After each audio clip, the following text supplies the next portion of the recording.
Then we come to compressible flow versus incompressible flow. Compressibility and incompressibility again are very familiar term. A fluid is classified as being compressible or incompressible depending upon the level of variation of density during a particular fluid flow phenomena. تو آپ جس طرح کے جانتے ہی ہیں, most of you would know there are lot of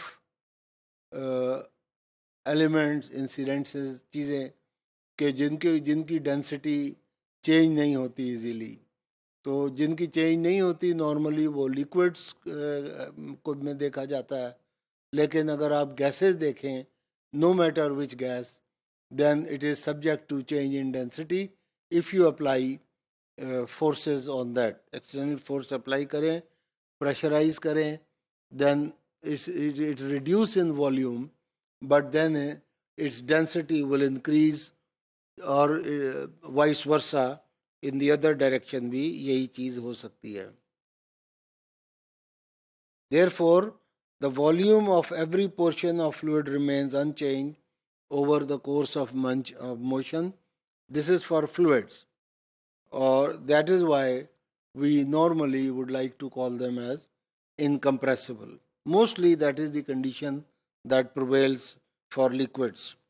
The densities of liquids are essentially constant, and thus the flow of liquids is typically incompressible. Gases, on the other hand, are highly compressible.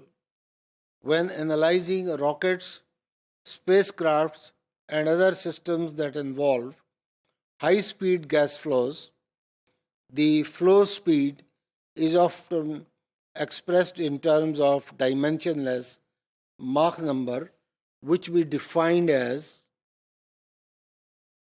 ma equal to v over c, where v is speed of flow and c is speed of sound.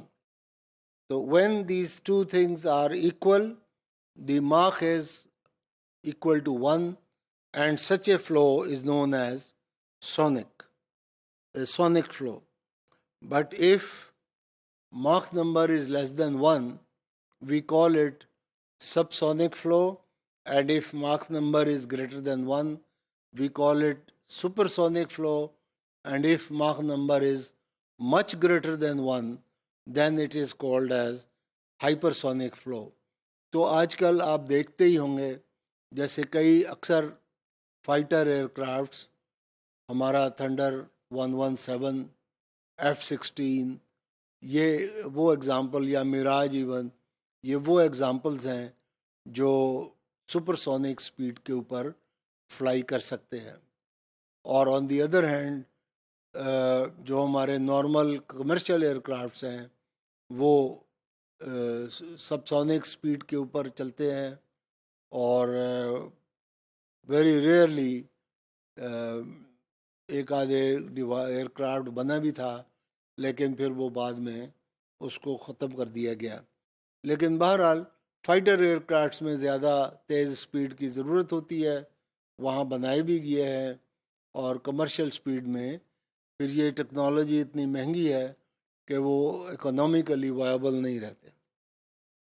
Liquid flows are incompressible to a high level of accuracy, but the level of variation in density in gas flows, the consequent level of approximation made when modeling gas flows as incompressible, depends on Mach number.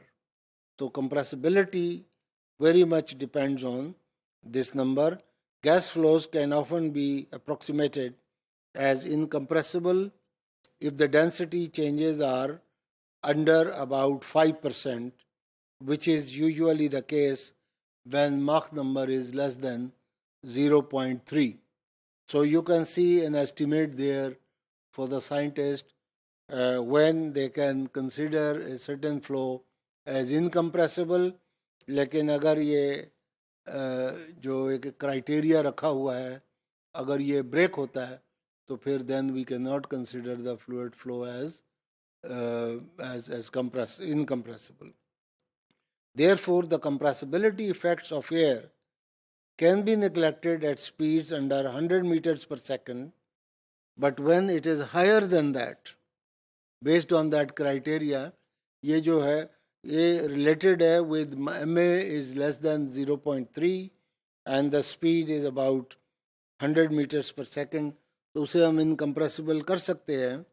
حالانکہ we know that air is not incompressible fluid. Air is compressible. لیکن for the sake of calculation, they are considered to be good enough. And flow of gas is not necessarily compressible, میں mention کر چکا. Small density changes of liquids corresponding to large pressure changes can still have important consequences. تو وہ ہم we understand that. اور M اے اگر 0.3 سے کم بھی ہو، اس کے اوپر اگر ہم ایکسٹرنل پریشرز اپلائی کریں گے، فورسز اپلائی کریں گے، تو نیچرلی اٹس کمپریسبلٹی افیکٹ ہوگی، اس ڈینسٹی افیکٹ ہوگی. بہرحال یہ جنرلی براڈلی اسپیکنگ ایک کیٹیگری تھی between the compressible fluid and the non compressible fluid, اور اس کی یوٹیلیٹی جو ہم عام لائف میں کرتے.